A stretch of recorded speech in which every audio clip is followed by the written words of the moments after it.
Good afternoon, kings and queens of Father's glorious nation. Today we're going to be speaking on the subject of spiritual development. But before I continue, the reason I sound all kind of cloudy, got a sinus drain going on. I'm fighting it tooth and nail. Bump that. I'm not getting a cold. I don't care. I ain't speaking on it as being a cold. I'm going to be good. Regardless, it's got my voice kind of all messed up, so I'm going to try to speak as clear as I possibly can. Moving forward. As well as that, if you're on my Instagram, I do apologize, but after the hiatus or after the after I took those 30 days or those 30 plus days from being online for a while, Instagram switched up on me. I don't know what they got going on. But when I say I don't know what they got going on, meaning that I have to, when I get a chance, I have to really get into my Instagram and figure out how to upload the full videos again. I can only do like 1 minute I can only do the 1 minute increments now. So it's like, if you're on my Instagram, I do apologize. But if you're trying to see the entire video, you're going to have to hit the YouTube links. But to continue, today we're speaking on divine spiritual growth because we become so in tune with our flesh. We become so in tune with our physical essence. We become so in tune with who we are within this physical realm that we forget who we are spiritually. We forget who we are in spirit. We forget who we are in God. Meaning that we become so consumed by everything that surrounds us to the point that we forget who we are inside. We forget who we are when we have to be alone. Meaning we forget who we are. We forget who we are, or we forget why we become who we are when we are alone. When you're alone, that is when you are the most in tune with yourself. You are the most in tune with who you are as a person, who you are as a spiritual being, and who you are in God. So whenever you get alone, some people can't really be alone and be in silence because they have too many different thoughts going on, and they have too many different energies coming at them, and it's because they refuse to focus. You have to be willing to fight to know who you are.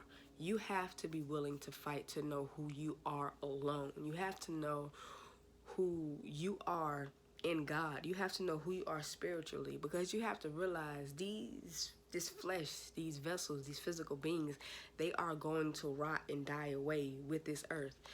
This flesh that we are carrying is going to go directly back to the earth, and our spiritual beings will continue to move forward. So do you want to continue to be the child that you grew from physically? Looking at yourself looking at yourself in the physical realm, seeing who you were decades ago. I say I'm 28 now. Seeing who I was, I say 20 years ago. Seeing who I was 20 years ago at 8 years old, and see who I am today within the physical realm. I want to be able to step over into the spiritual realm, meaning that when I pass away, when this flesh passes away, I want to be able to step over into the spiritual realm with the exact same growth, if not beyond even more in God's word. But I want to have it the exact same, if not more, growth in the spiritual realm. Meaning when I pass away, I don't want my spirit to still be that 8-year-old kid. I don't want my spirit to still be 8 years old trying to grow. We are in this physical realm so that we can grow our spiritual being, so that we can grow and become the kings and queens that we are supposed to be in God. The reason we become so confused and so lost within this physical realm, when we get so frustrated and so anxious and so just all over the place all the time, and some of us become consumed with many different addictions simply because we can't keep it all together, simply because we just want to escape our own mind. When you become like that within the physical realm, this simply means that you have lost your balance with the spiritual realm. And when you've lost your balance with the spiritual realm, meaning you've lost your balance in God. Now that's absolutely nothing to fear. That's absolutely nothing to allow yourself to get even more anxious about. That's nothing to allow yourself to be discouraged by. That's something for you to look on positively. When I say look on positively, meaning that you now know the answer. It may be hard to take that answer because it may go against everything that you have been building yourself up physically in, but you have to understand who you need to be spiritually. And in order to understand who you need to be spiritually, You have to connect with God. You have to release that anger. You have to release that aggression. You have to release those questions of, well, God, if you really love me, or, well, God, if you would really came through for me, then I wouldn't have to gone through this. I wouldn't have had to make the decisions that I had to make. You chose to make those decisions. You got to own up to your own. You have to own up to the responsibilities of who you are as a person. You have to own up to your responsibilities of who you are as an adult. If you grown, walk grown. If you say you grown, walk grown, talk grown. You can't walk and talk grown if you're still talking as a child. Talking as a child is when you don't take responsibility for your own actions. Take responsibility for who you are physically. Because when you take responsibility for who you are in the flesh, you can then grow within spirit. And the more that you grow in spirit, the more calm that you realize you become within your everyday daily life. The more that certain things start to pop up into your life and they no longer affect you the way that they used to. When you see certain people, when you talk to certain people that once kind of shook your entire world, can no longer bring even a little bit of an earthquake. They can't even bring a little bit of a shimmy.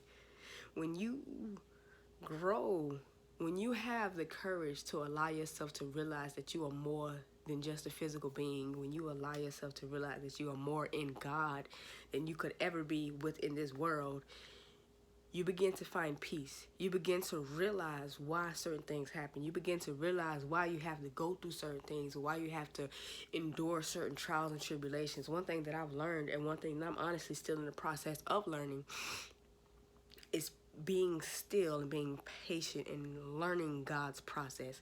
It's something different when you ask God for something and he gives you that answer, but then along with that answer, he still says, wait. That has been by far the hardest thing that I have ever had to hold on to, y'all. When I can say that I know who I am, and or rather when I say I know who I am, meaning that I know who I'm becoming. I know the when, the what, the why. I know the how. I know it's like when you connect with God, you just know things. You just know certain things in a way that you can't really truly explain other than being God. You begin to grow in a way that kind of brings a little bit of fear. I'll be honest, not even really fear, because I rebuke that, but nervousness. I can say nervousness. The reason I say nervousness is because, like, where God has taken me, where God is taking me, just to kind of speak on the reference of what I mean, and it's like it changes you. It changes you. God changes you. When God comes into you, and when you allow him to speak through you, when you allow yourself to kind of change for him, it changes you. Like, to kind of speak on what I was trying to say before, I ain't gonna lie, I kind of started getting kind of transfixed, honestly, y'all. But just to kind of speak on what I was saying before, when you connect with God, when you become balanced with God, when you begin to know things beyond being able to explain how you know these things, it gets hard to watch the process. That's by far one of the biggest lessons that I'm learning today, is to watch the process. It's like you see so many. You can't let your eyes tell you something different than what God has shown you. That is one of my biggest lessons has been in the process of my own spiritual growth. I have seen, and I am still currently seeing, so many different things that contradict almost everything God has spoken to me. But it's like, because I'm now more focused on what God is saying, now I'm just kind of looking in curiosity at everything that's kind of processing at the moment. I'm looking in curiosity at all the things that are supposed to shake me. I'm looking in curiosity at all the people that have kind of entered and left my life, who is in my life currently, who has come back to my life presently. And I'm just kind of looking at everything, and I'm just kind of quizzical, because I'm just like, it's different when you can see the end game, in a sense. Not even really the end game. It's more like the next chapter, more like the next volume of an entirely new book. But it's like, it's hard. It's not hard. It's different when you can see on people and sometimes see on yourself a future that you cannot see presently. If that's like the best way I know how to explain it. It's like, it's hard. If you get to the point in your growth where you're able to just know certain things, when you're able to understand certain things, walk in it, walk in God. Like, I would give myself as a testimony just to kind of give y'all an example of exactly what I'm trying to say, just to kind of let y'all understand and realize just how God works and just how good God is and just how much he can surprise you at any given moment. Like, okay, to speak on my car issue. Oh, wait, hold on. Let me see something. Yep. This is okay. My apologies. As I said, the cold is kind of messing me up. It's getting me all kind of discombobulated, but we're back on track. Before I begin with my testimony, I'm going to speak on Psalms. I'm speaking on Psalms 112, verse 7 through 8. They will have no fear of bad news. Their hearts are steadfast, trusting in the Lord. Their hearts are secure. They will have no fear. Meaning, just as I speak that forward to the testimony of what we're about to speak today. When I spoke to y'all earlier, or when I spoke to y'all beforehand, or a week ago, about my car situation, at first I thought it was just a tune-up, as I said before, but then I realized, or rather I was told that it was my transmission. I don't think I told anybody that outside of the few people within this particular side of the city, but it's my transmission. Come to find out, I'm having transmission issues. So after I got my car checked out, I'm speaking this just to kind of also let y'all know, like, even when you blessed, you got to realize sometimes some blessings you got to work for. And my car is one of the blessings I had to work for. I'll be honest, I got so excited and I got so much in a positive mindset of, oh snap, I got a whole car out here, that it slipped my mind to work through the process. It slipped my mind to take those extra steps, to take those extra different kind of inspections to figure out exactly what needs to be done. So with me being so swept up in the just of finally having my own means of transportation once more, I skipped the steps that needed to be taken. So for me, my car is my lesson, and it's my lesson and my blessing. My car is my lesson and my blessing. So come to find out, after we got the tune-up, I had to take it down to the transmission shop. Now this first transmission shop was telling me that I was pretty much going to need an entirely new transmission. At first, I'll be 100% honest with y'all. I'll say for a split second, I was like, but then I had to come back and I had to realize, like, you know what, Father God, even if it is $2,000, $2,500, like, that's still less than $5,000 altogether, and I have an entirely new car anyway. If I gotta work for it, Father God, you know what? I'm gonna just have to work for it. Like, I'm not taking no for an answer anymore. I'm on that type of level now. I'm on a type of level where no, what is no to me? Or rather, in the sense of saying, I'm listening spiritually on how that no is being spoken. Whenever a no is being told to me, I'll be real, I'm stubborn, I don't care. I don't go down without a mother flipping fight. I'll be honest. That fire is back in me, and it is what it is. So when I'm told no, I have to be given a specific no. If you're going to tell me no, you're going to need to give me some specifications. Because in that no, I'm seeing a lot of different reasons behind the no, but then I'm also seeing a whole bunch of reasons why you shouldn't say no. So when you tell me no, I need to understand why the no.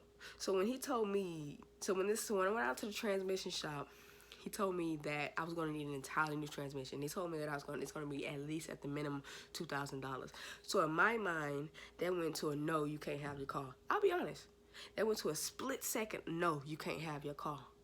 But then after that, again, crack my neck a little bit of times. I was like, you know what? No, hold up. Wait a minute. If I need a whole new transmission, how did I get down here?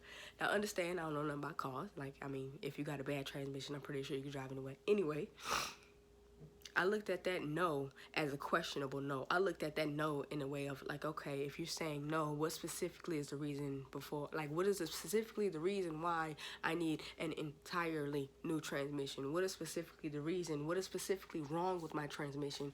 What part is specifically damaged? What exactly is it that I need to get my transmission fixed? Why do you say I need an entirely new transmission? Okay.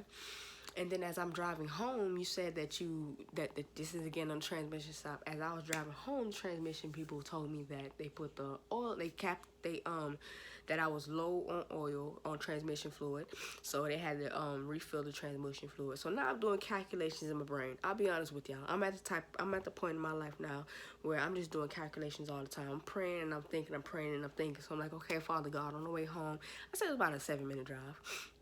I'm like, okay, Father God, I'm on the way home. I'm like, you know what, Father? This car.